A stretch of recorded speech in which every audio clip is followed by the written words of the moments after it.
Largaron. Salimos juntos los competidores. Tratan de enseñar el camino al participante número 1.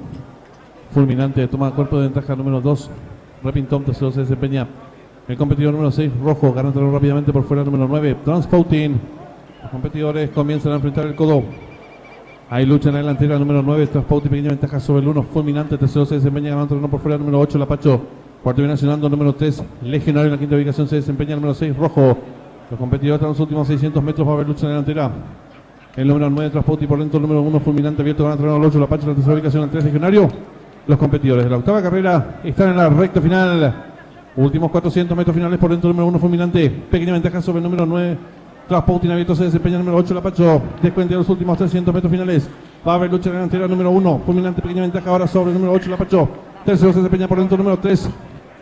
Legionario, descuenta los últimos 250 metros finales. Sigue la lucha en la delantera. El número 3, Legionario, pequeña ventaja ahora sobre el número 8, Lapacho. Tercero se desempeña el 1, Fulminante. Descuenta los últimos 150 metros finales. Por dentro número 3, Legionario. Le toma ahora cuerpo de ventaja número 1. Abierto la delantera número 8, Lapacho. Pocos metros para el disco. Por fuera el número 8, Lapacho, pequeña ventaja sobre el número 3, sobre el 1. Y cruzaron el disco.